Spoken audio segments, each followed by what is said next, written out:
Yes, it'd be quite a big difference if they have to go on wet weather tyres of the Clark of the course. I'm sure we'll be deciding what to do. You can see that guy, you wonder why he's pulling at something. He's actually pulling at a generator. Because what they do is they have these tyres and they have tyre warmers on them, the big black things on top there, wrapping the tyres to keep the tyres warm. Now then they do that for the slicks, not necessarily for the wet, but when they go out onto the track they have the wet with them, so they are already there beside the cars. They've got to decide whether they're going to fit them or not. Now if it starts to rain, the Clark of the course will probably put up a start delayed board, and if they do that, that will give them some more time to change their tyres to wet weather tyres. But if it is wet, he will have to declare the race wet before the race starts. He can't let the race start with everybody on slicks and not declare it wet. Well, I guess it depends how much there is of actual rain. If there's a few spits and spots, he might take the view that it's not actually rain, it's just a little bit of drizzle, but it's looking pretty grey. The difference is if he declares it wet, yeah, very cold. If he declares it wet, then it's up to the teams to decide which tyres to put on, whether it be the slicks or the wets. So generally that's what they will do. Jörg Müller, winner in Brazil, showing his famous pinky finger salute. Now, Jörg has been doing this when he celebrated for a long, long while in touring cars, single-seaters and sports cars, and he explained why. He said, well, it's where he comes from, in Aachen, which is in the North Rhine-Westphalia region of Germany, close to the French border, and it was a big centre of needle making, darning needles and so on, and the women used to separate them using their little fingers to pick out the good ones from the occasional bad ones. People from Aachen greet each other with their little fingers. It's a particular point of pride with the family where they still live. Not quite sure how it translates in Monaco, where Jörg now makes his home, but that's the reason for the little pinky finger salute. Also, he looks quite posh drinking a cup of tea, don't you know? So that's the reason for it. It is the needle-making background of Aachen, or La Chapelle, as the French call it, because once upon a time they owned it. Mind you, the British probably did as well once.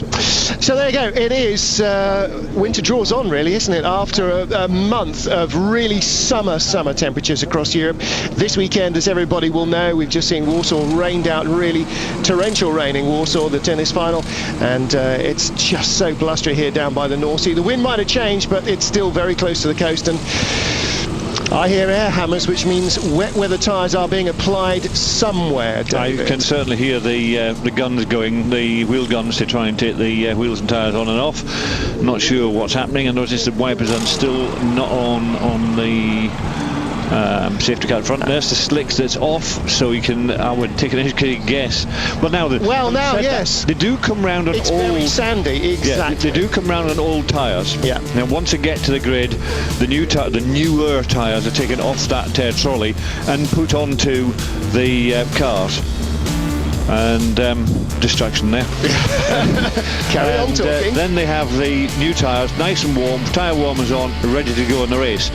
Now then, if they're going to have the wet weather stuff, then they're going to take those off and fit the wet weather tyres on. Now, probably because they've got all the tyre warmers on, we can't actually see what is actually underneath. Okay, we're seeing indications for boards to be held up right at the front of the grid. I saw one of the organisers of KSO, the group that organise the World Touring Car Championship, doing a definite hand motion like as if they were holding a board, and it's a wet race board. That's exactly what it is, and the 5-minute board. So Eduardo Freitas, the Clark of the course, taking no chances, and as David explained a moment or two ago, that means he will not stop the race or scramble a safety car for rain, no matter how heavy. What they've done now, you've seen that tyre trolley. There were no wet tyres on the Chevrolet tyre trolley. Yeah. They've fitted the wet tyres. Now they've probably very quickly mounted some tyre warmers onto the wet tyres. That wasn't what they all went out onto the grid with, but they probably swapped them over. Now that car there still has slicks on it, and that's the BMW Luca Rangoni. Well, now then, he is feeling maybe that he could ride his luck. Third in the first race, that leaves him sixth on the grid. If everybody on front of him has wet weather tyres that go off, then he might well end up winning a race. But it's a gamble. It's always always a gamble. This is going to be a very big gamble. The problem is we don't actually know, because we're not actually standing on the grid, which tyres everyone has on. And I reckon it'll be a mixture out there. Some will have slicks, some will have wets. Who's going to take a risk and who isn't? Right at the back, we saw Paul Ridgway and Tom Coronel. Now, they are starting, Coronel is starting 24th on the grid. You've got to bet he's going to gamble. If everybody else is on slicks, he'll go wets. If everyone else is on wets, he'll go slicks. Thiago Monteiro, what's to do? I mean, you know, he's had one touring car race, count them, one in his entire life, and now he's got to make a gamble. He's going to have to go with what the engineers suggest, isn't he? That's right. His team's going to make a decision for him in that one. That's what's going to happen with him. But they were there wiping the screen. They're not just wiping the screen. They're putting on a fluid called Rain-X, which tries to stop it from steaming up. Now that the problem... Other demisting products are available. That's right. But it doesn't always work. What you really want... Now, what's that got? It's got slicks. Slicks on Barfuss, okay. BMW. Let's write that down. I think Prio will go with slicks. Pole position man, 19. Colciago, slicks. Okay, thank you very much, Mr. Director. Let's get the camera going from pole position down, because none of us quite patently are on the grid anymore, and otherwise we'll get, well, if it really rains, we'll find out, but if it's dry or spitting, it's not wet enough, is it? It's definitely, from what the cameras are showing, it's definitely not wet enough to justify wet weather tyres, and I can't believe that Tarquini, that's slicks as well, I can't believe that Tarquini or Prio on the front row will even remotely think of going for a wet. But if I was on the back and I was Paul Ridgway with Tom Cornell on the back, I'd be bolting the wets on, taking the risk, because you've got nothing to lose. From 24th, he's not going to make it to 8th on slicks anyway, is he? There's the Andy Prio's new decoration on the back from race 1, and that's got to be slicks as well. So who did we think we saw them going on Chevrolet. to? One of the Chevrolets. If I was a two-car team, I'd have one on slicks, one on wets. But you're not. You've got a third car, Rob Huff, starting 23rd. Stick him on wets, for goodness sake. What's he going to do? Your other two guys are 7th and 8th. I think that's what they'll have done. They'll left the two cars at the front on slicks and the one at the back on wets. That's your option. May well be. Well, anybody who takes wet, it is going to be a real cast of the dice. That is a hit it and hope Hail Mary option, because really at the moment, although it's pretty grim out there on the grid and in the stands, most of that is from wind chill and the air temperature. There's very little in the way of rain, as David pointed out earlier. Even the safety car has switched off his wipers. So looking down the grid then, well, James Thompson had a bit of a tough time. Pierre Cortels, Michel Jourdain not got to grips with these cars at all yet. And the trouble men from the first race, Ivan Muller, Rob Huff, Miguel Freitas and poor Tom Coronel right there at the back of the grid.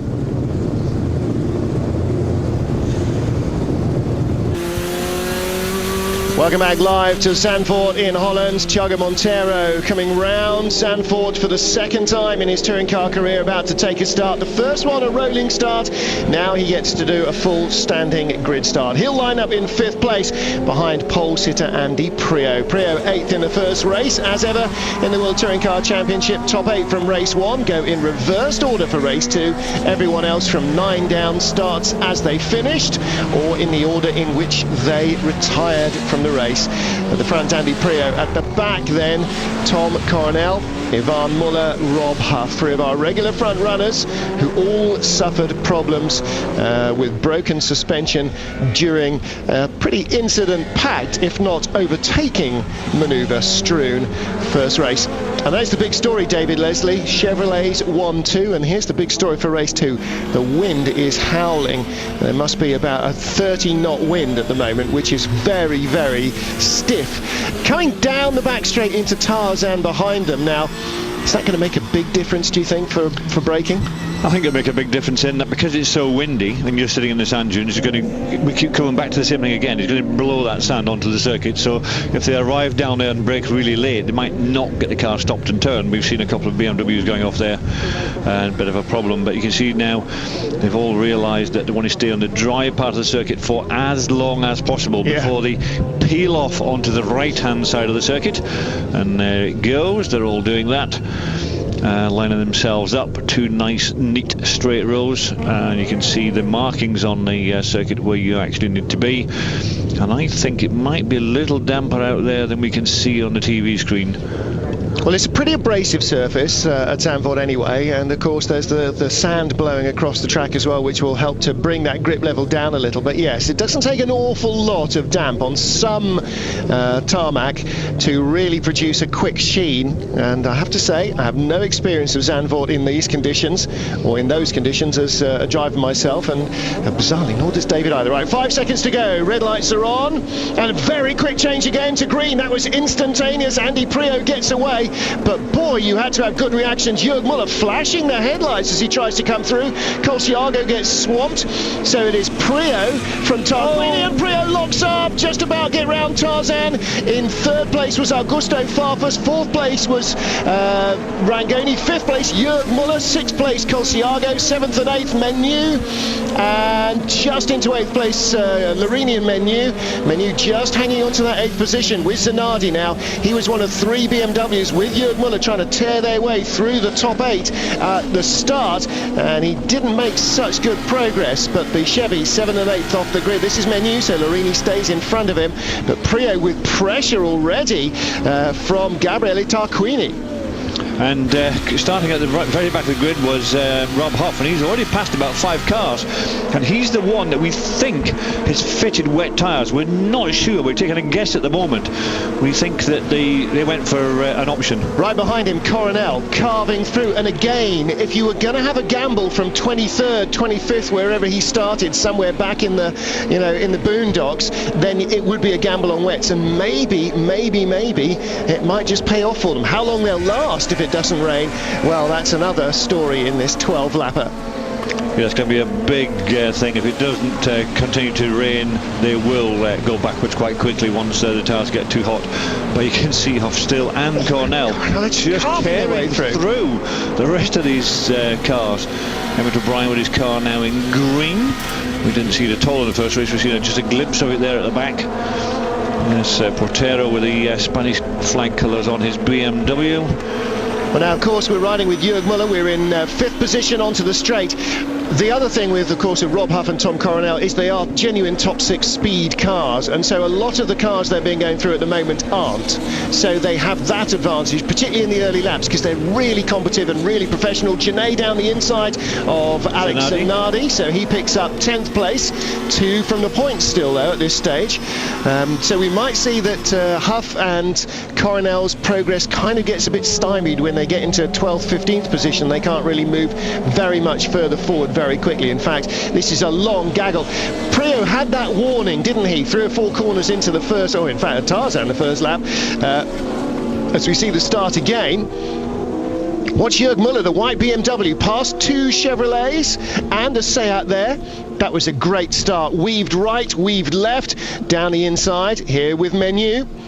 There goes Larini in front of him. Slow start in front of them from Just look how quick that BMW was. It just came through and just disappeared and said, thank you very much, I'll have those 3 places, thank you. He had the afterburners fully lit, and Prio's made a mistake. He's gone off. He's 1, 2, 3, 4, 5, 6th at the moment. Prio's outbraked himself from the lead. Tarquini leads.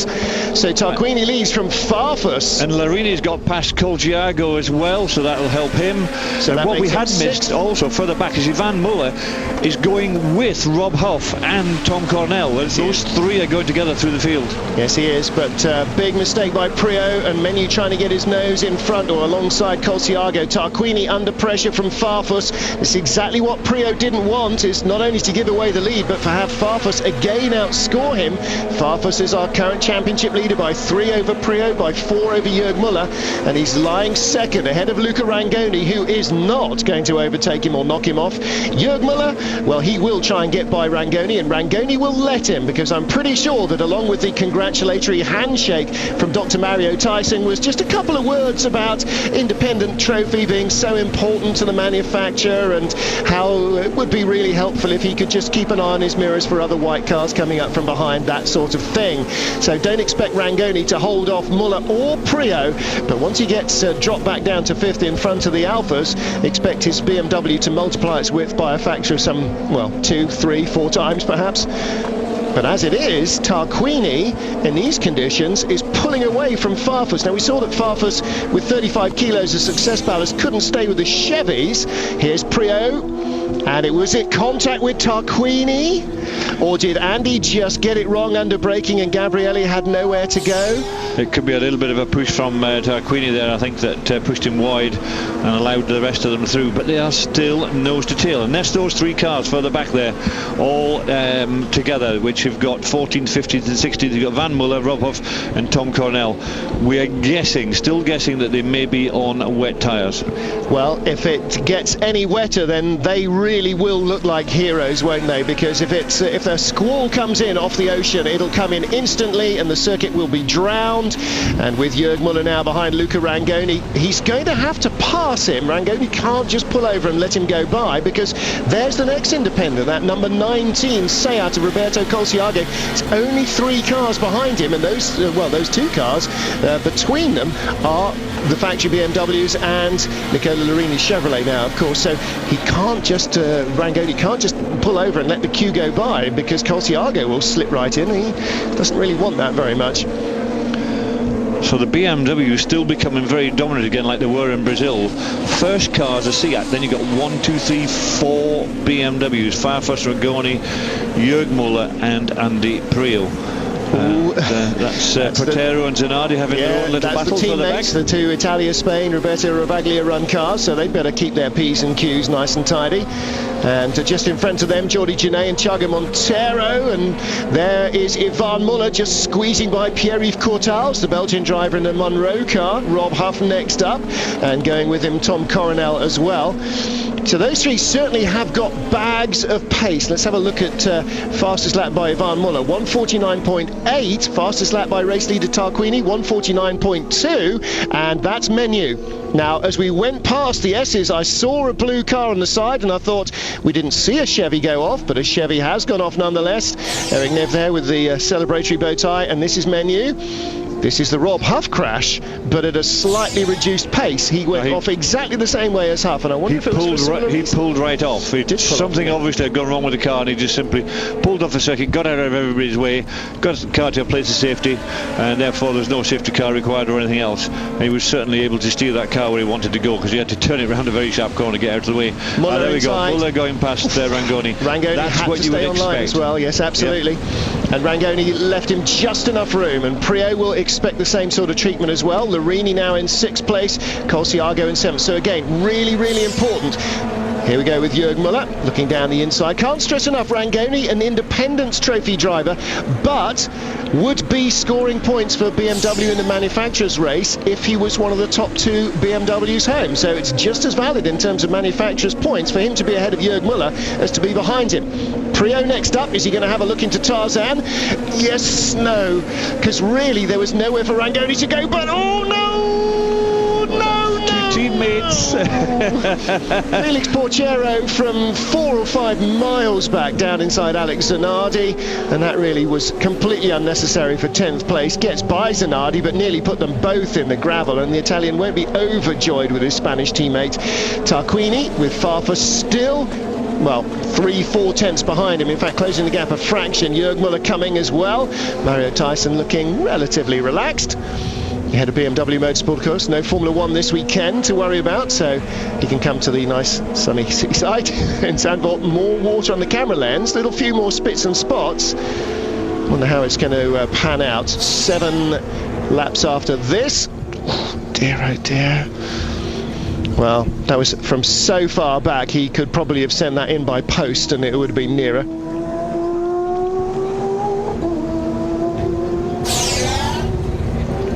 Gabriele Tarquini leading after 4 laps of 12 in Zandvoort, race 4 of the FIA World Touring Car Championship.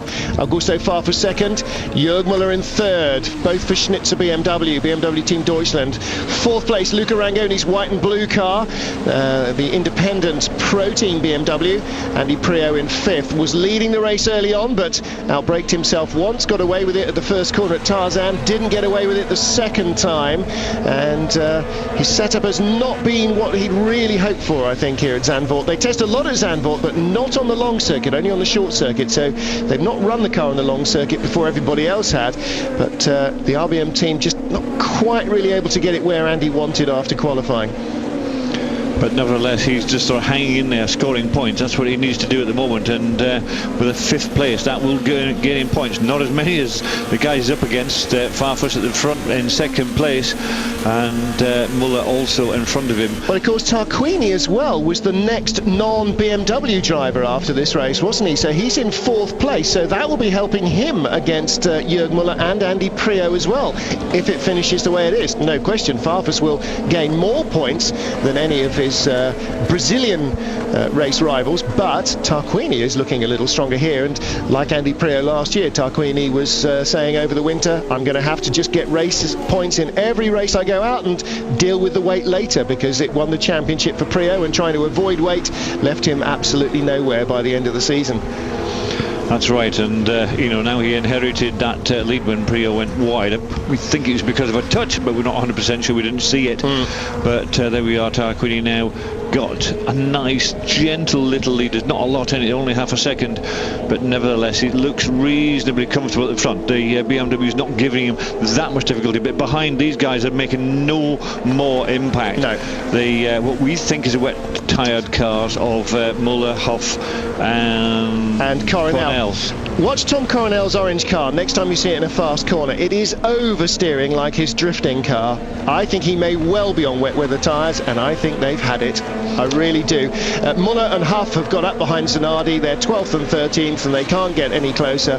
But I know the Seats are oversteery here, but blimey, he's on the lock stops nearly a couple of times on the last lap, Coronel, so he's really struggling.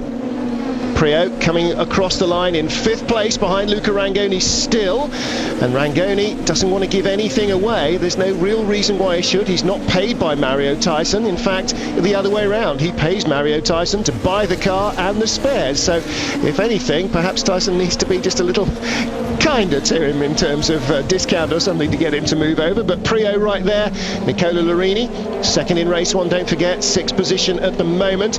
Then Roberto Colciago, the white and black Seat, that is 2nd in the Independence Trophy and 7th overall. And Thiago Monteiro, 8th position, his 2nd World Touring Car race, and again he is in the points, so he's doing pretty well, right ahead of Jordi Genet, and then the BMW Italia Spain drivers Portiero and Zanardi 10th and 11th.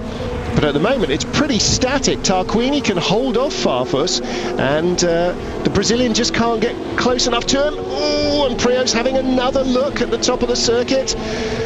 These guys are really having to stick to the racing line because of the amount of sand that blew onto the circuit. He can't afford to be taking oddball lines around his corners, really wide lines in and tight out and things. Oh, another mistake by Priaulx. Really wide he went out there onto the outside, and Larini looking to come back. And big break down into this right-hander, and there he goes, Larini. That was all because of the mistake Priaulx made coming out of the corner beforehand. Lost all that time right across the grass, and the dirt he went on the outside. So they've moved back away from Luca Rangoni. That's given Rangoni a bit of a breathing space. All he's got to do now is concentrate on the car in front and simply follow it, and just completely forget about what's happening behind, because now Priaulx's time will be taken up by, I need to get past this Chevrolet again, basically. So he'll just concentrate on trying to get past Nicola Larini, and keeping certainly away from the guy behind him, Roberto Colciago, but further back. That's Zanardi defending against Ivan Muller and Rob Huff. Yep. And Zanardi stuck to the pit wall all the way down there so that nobody can come through on the inside, and Muller now with Huff all over him, and that is the battle for 11th, 12th, 13th. And Coronel dropping away behind in 14th place. Pierre-Yves Courtals 15th, Michel Jourdain Jr. 16th, Stefano D'Aste 17th, Olivier Tielemans, Emmett O'Brien, and James Thompson 20th. So he's having a really tough time here at Zandvoort, and it is still spitting with rain, but not enough to make anybody with wets feel very happy about their gamble. You can still see the spits of rain on the camera, but it doesn't look anything bad on the circuit. None of the cars have switched their wipers on at any time, and I would think that it's basically still dry, and those guys on the slick racing tyres, I'm sure, will be doing well. If you did go out there on wet, then I think that you will be destroying them very, very quickly, and I really think you'd be falling back, the times would really be falling off, and the times are not actually falling off. No. For those three guys there we've been talking about, so maybe they are actually still on slicks. Pretty sure Huff's car there, we saw a good rear view of it because the rear arch is cut away. Pretty sure that was on slicks, either that or he's completely destroyed all the tread blocks on it. Larini under pressure again from Prio for 5th, and still Farfus can't get within shooting distance of Tarquini. Now, tyre wear in the dry conditions, Menu was saying he thought maybe this was about as far as the front wheel drive car tyres would go. Colder now, David. So maybe that will give them an extra lap or two. Maybe there won't be enough degradation for those BMWs to pounce on Tarquini. We hear oil pressure problem for Menu. It's either going to be engine or transmission or electrical. He stopped so suddenly. So seems like the oil pump or a drive belt maybe has come off. Big slide from the BMW of Rangoni right ahead of Nicola Larini, and Larini looking perhaps to get up towards the top 4 positions at the moment. That's right, Larini has really reeled in Luca Rangoni with his BMW.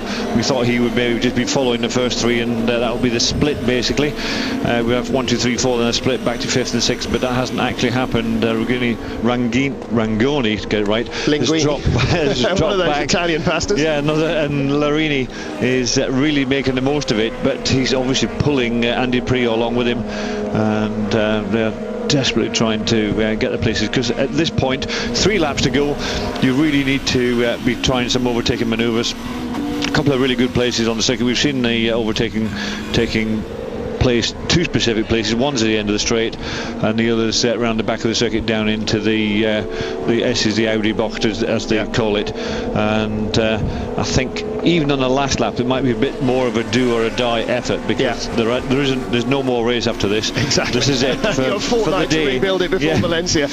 On lap 9 of 12 then, with Jörg Müller in 3rd place. Farfus's teammate, don't forget, no longer red Alpha enemy, he's a white BMW enemy now. Teammate stroke friend stroke enemy, because your teammate is always your worst enemy. Right in 2nd place in front of him. But it is those 3 that's going to battle for the win. I don't think Rangoni, Larini and Prio are going to be involved in, unless there is a monster shake-up somewhere. Heading on to lap 10, Tarquini 0.27 ahead of Farfus last lap, and Larini's going for it down the inside. It's sold and it's delivered. Rangoni couldn't hold that off, and can Prio go up inside? He will if Rangoni... Ooh, that was good defending by Rangoni. He managed just not to leave enough room for Prio. Prio should have followed the Chevrolet all the way in there, all the way to the inside, not left a space for Rangoni to come back in, but he was just too far back. Yeah, that Chevrolet is turning in good straight line speed. You've got a nice little draft down there, and that's taken him up from 54th place. Well, it's Larini having a touch of the Ralf Schumachers. Give him a great race car, and he's a great race driver. He certainly is looking very strong this weekend, and Prio is now all over Rangoni, trying to move up the order again. Race leader Gabriele Tarquini, lap 10 of 12 we are on, so 2 remain after this. He led across the line by 0.33 of a second, and Prio goes by Rangoni. Thank you very much, Luca. That was out of turn 7. So heading back down towards the coast again as they come down the hill. There is our leader, Gabriele Tarquini for Seat. Augusto Farfus, Jörg Müller 2nd and 3rd. And further back there, there was a battle between, I think it was Montero and Portiero. Yeah, it's Portiero, Montero and Genet. Next up, Zanardi, still with Ivan Muller and Rob Huff behind him. Coronel dropping 2nd off the back of that little group. But still, Gabriele Tarquini clings to his lead, and he will be nursing that car, David, while he's running it ragged for all he's worth, if that's not diametric opposites that he's trying to produce. Prio in 6th place, Larini 5th position from 7th on the race 1 grid, and Prio in 6th position from 1st on the race 2 grid rather. Yeah, that's Prio now up to 5th, having just got past Rangoni. Yep. So a few more points for him in the championship to try and keep him in touch with Augusto Farfus, who looks, if he finishes in the position he's in now, will certainly extend his lead in the championship.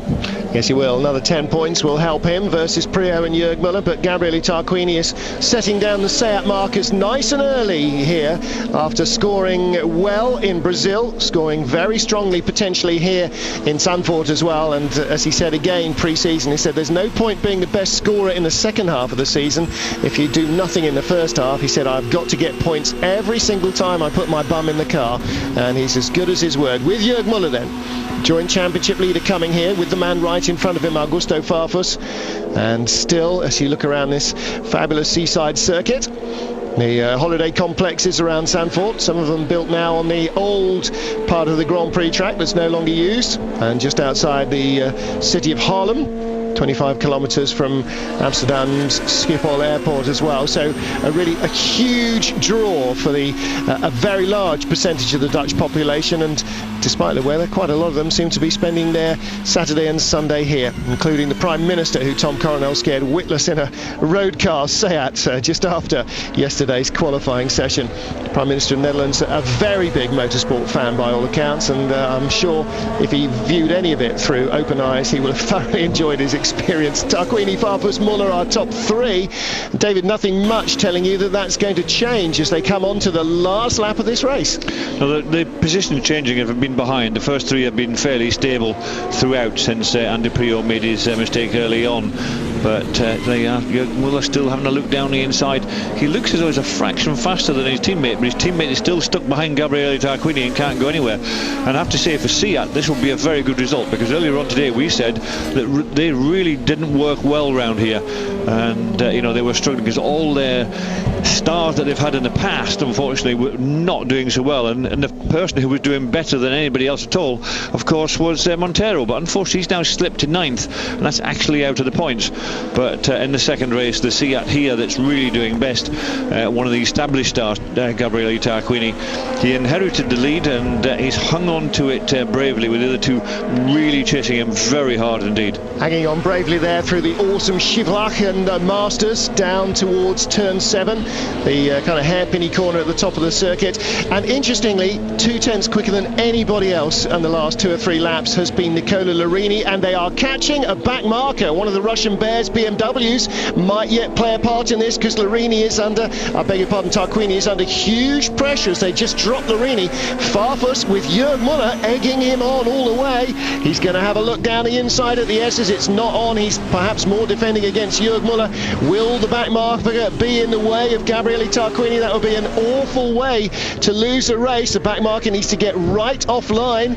The race lead battle is coming up behind him. He is offline. Tarquini goes through the Kumo curve, and then Arie Luyendyk to end the lap, to end the race, to end this first ever Dutch World Touring Car Weekend. Gabriele Tarquini will win for Seat. Farfus and Jörg Müller second and third for BMW. Nicola Larini underlining the competitiveness of Chevrolet with fourth.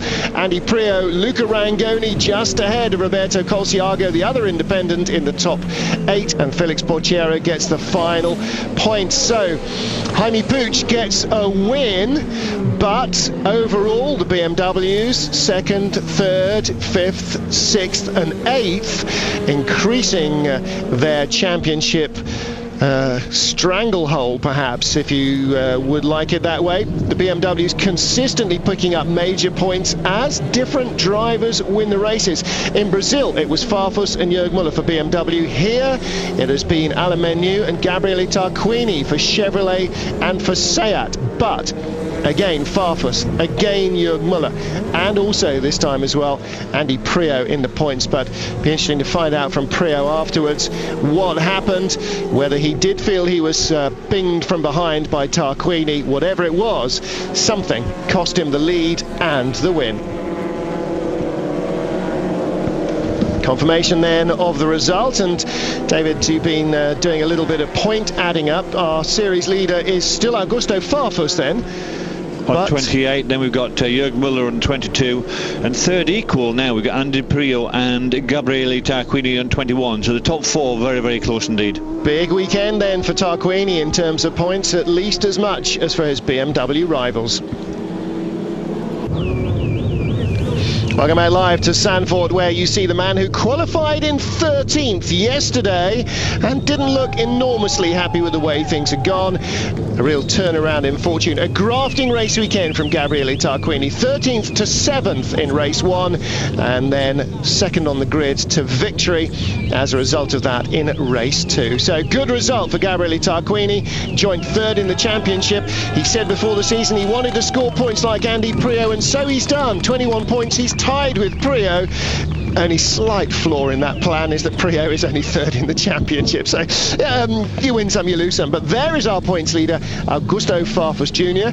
And he is really starting to put together a very strong season. Jörg Müller was third in the race behind Farfus and remains second behind him in the championship. But for the moment, Tarquini and his boys celebrating a well-earned win here at Zandvoort. And David, it just goes to show that there are still 15 drivers who could win a race here if they have the right race weekend. That's right. It was like last year. Any one of a number of drivers could win a race, or getting to the end of the season, any one of, what was it, 9 drivers could win the championship. Yeah. With one meeting to go. So you know, that's the way it is. It is still very, very close. Everybody has ups, everybody has downs. They've got all this balancing, weight balancing that comes in depending on how well you do. If you start doing really well, you start having to carry weight, that slows you down, and so it goes on like that. So it's just really nicely balanced throughout. Well, there you can say Jörg Müller and Augusto Farfus. Let's try and hear though from Alex Zanardi, our race winner. I think it was Gabriele Tarquini, not Zanardi. Ah, yes, it might well have been. It's an Italian. Gabriele Tarquini, indeed. See, like, I'm thinking BMWs, and then I'm thinking Italians, and then we're waiting. There's been quite a long 10 seconds actually, so we'll try and get. I imagine that Tarquini is probably, yeah, there he is, being dragged away over to the camera. So let's get down to the Parc Fermé and hear from our winner. Gabriele Tarquini, it was a hard weekend for you. Was it a surprise to win today? Yeah, starting 13 on the first race, it was a dream. I take a good start on the race 1, and fortunately I take the leader after 2 laps, and I maintained very hard because BMW was really strong in behind me. But it's the first victory for Seat, and I'm very, very pleased to score. Thank you very much. Never not approachable Gabriele Tarquini, one of British racing, touring car racing fans' big heroes through the 90s, certainly. He's always been very approachable by the fans and the media, and as he said, Seat's first win of the season, that gets chalked down to him, and from 13th on the grid, you know, you've always got to be looking at race 2 as being somewhere where you can score the big points. There, confirmation then of his move up to third in the championship, joint third as opposed to fourth behind a 3-way tie. Farfus leads by 6 from Müller, 7 from Tarquini and Priaulx. Nicola Larini doing himself no end of good here. He is now next up in the championship in 5th position. So he scored in both races. Unfortunately, Alain Menu didn't score after winning at the first race. So it's been another interesting race weekend. Seen a lot of shuffling around. Let's take a look at how it happened then. From the start, we were worried about the arrival of a slight sprinkling of rain. Declared a wet race just in case. That's the get out of jail card for the race organisers. But few, if any, of the cars actually bothered with wet weather tyres, because it looked like it was just a sprinkle. First corner, Andy Priaulx nearly lost the lead. That wouldn't happen for a couple of laps. The Guernseyman in his BMW leading a very fraught train. Poitier and Zanardi, teammates getting together, but possibly contact, possibly just a mistake by Priaulx, cost him the lead. He dropped down into 5th position eventually, and there was plenty of squabbling down the order as BMW worked its way into 2nd, 3rd, 5th, 6th and 8th across the point spread. Seat, courtesy of Gabriele Tarquini, claiming their first win of 2007 in the World Touring Car Championship in a cold, blustery and slightly drizzly Zandvoort. We'll find out what they thought of it just after this.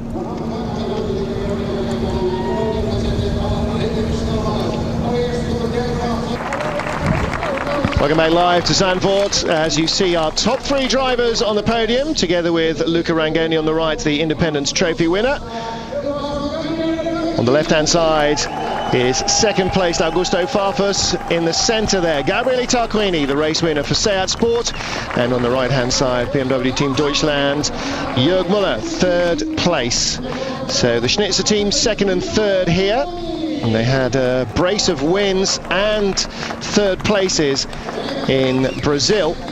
So far, neither of their cars have finished out of the points in 4 starts, David, which is, I'm not sure the way the records look, but possibly a little better than they were managing for quite a lot of last season. They didn't seem to be able to get it quite together like they have this year. I know they've certainly had a big improvement, but you know, again, we keep saying anybody can go out and win these races.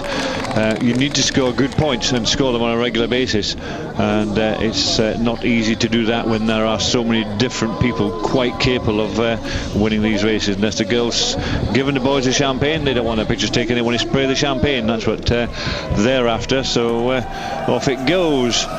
And whoever's standing down below that podium will be getting well soaked. But now there's no more races. Yes, we can have a drink as well, and the drivers do have a little bit of drink before they pass the bottles down. So that's what the mechanics want. They want they have a drink. The hardest working men in show business, and the grubbiest as well, quite often, as they have quite often a lot of work to do. But as you see the wind really starting to whip up now, 4 different races, 4 different winners. Quite a few of the same names in the frame in terms of points, but as you said, it is increasingly hard to win a race, and that makes it really, really tough to win more than one race. So what about Valencia? Are we going to see a completely different bunch of winners? I think there's every chance we will. I think so too. There's we've now had the Chevrolets up there, first and second in the first race, and I think when it gets to Valencia, they will be quick there as well as they were here. You maybe have Larini, maybe even Rob Huff winning a race. So we've got that to look forward to. No problem at all, and who knows, might even see an Alfa Romeo on the podium. It's always been a good circuit for them, Valencia, but we'll have to wait and see how that works. So I wonder if we'll have 22 different winners by the end of the championship. That would certainly be quite incredible if they could keep this different winner for every race thing going. So the drivers making their way off the podium and heading into the interview rooms. Let's hear from Gabriele Tarquini, our race winner. Gabriele Tarquini, you won the race. Was it difficult to hold the first place with the 2 BMW in your neck? Yeah, it was very difficult, especially the last few laps. But my weekend was fantastic. After qualifying, I was 13, so far away. I was thinking about a disaster weekend, but I scored 2 points on the first race, take the lead after 2 laps, and it was a dream leading from the second lap to the end. Do you think that it helped you that you are 25 kilogram lighter than the BMW? I sure help, because 20 kilo means 2 or 3 tenths per lap, so it's helped a little. But BMW was very strong also on this track, but I expected a little bit trouble on tires, but temperature was very cold and helped me a lot, especially in the last few laps. Okay, thank you very much. Thank you. Well, much as we surmise, if it had been hot and sunny, maybe it would have been a very different look. But ifs, buts and maybes really don't count for much in this business. As Murray Walker famously once said, Formula One is just if spelt backwards. And that pretty much applies to everybody else who has to delve into the book of excuses if they are first of the losers. Gabriele Tarquini then wins race 2. Augusto Farfus again right in there. Augusto Farfus, you are on the podium again, and you won in Brazil, and now in Zandvoort you are on the second position. So can you say me what was the best strategy? I mean, we had a wonderful start in Curitiba. We won. I won the second race, and Yogi won the first one. So it was nice. Now was my objective. My target was to score points, and I did in the best way as possible. So now we start to think about Valencia. Now you are the first you lead the championship.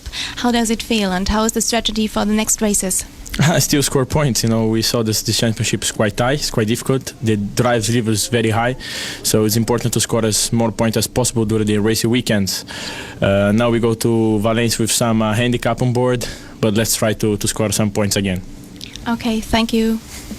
Of course, with 35 kilos, David, he's already halfway to the maximum handicap of 60, but it looks like he pretty much will have that by the time they get to the Valencia.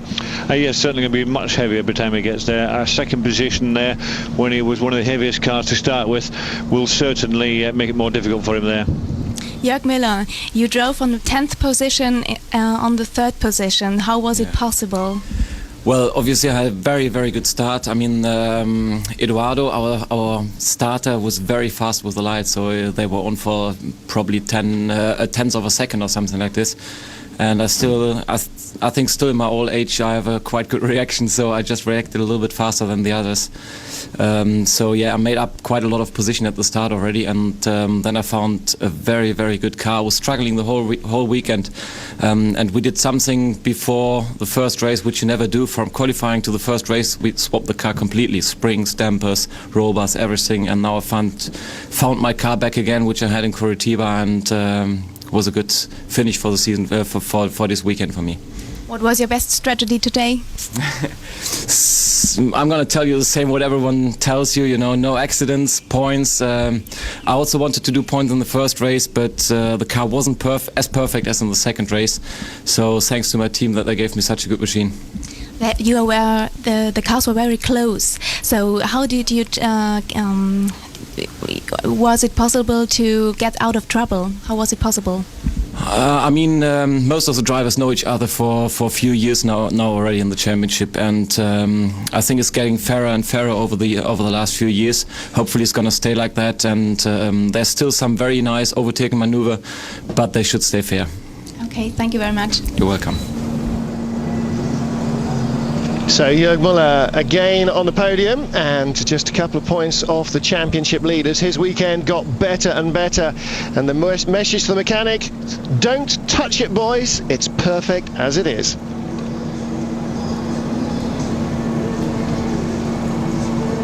So confirmation then, Gabriele Tarquini winning round 4 of the 22 race FIA World Touring Car Championship for 2007. That brings to an end our Zandvoort coverage for this weekend. Fortnight from now, hopefully with slightly warmer weather, we will be again close to the coast, already staging the Challengers round robin races for the America's Cup. Will be in the host city Valencia, so that's a very different racetrack again, one that's traditionally favoured the front wheel drive car. The hotter it's got, the BMWs have got more on the pace. We'll have to wait and see what will happen there. David Leslie, one thing is for certain: nothing is for certain. And well, that's it with the World Touring Car Championship. Everyone has an ability to go out and win races. Here we look, First won a race, Muller's won a race, Tarquini's won a race, and Menu's won a race. 4 out of that top 8 there that's in the championship positions have all won races, and we've only had 4 races. So can we look forward, as you said earlier, to some different winners when we get to Valencia? Valencia, very tight circuit, and quite a bit different to here at Zandvoort. Well, Andy Preyer will certainly be slapping his forehead with disappointment as he let a win go here. BMW Seat still the top 2 in the manufacturer's standings, but Chevrolet with a big haul of points, particularly from the first race this weekend, starting to look increasingly feisty. We'll see you in Valencia. Till then, from David Leslie and me, Martin Haven, bye for now.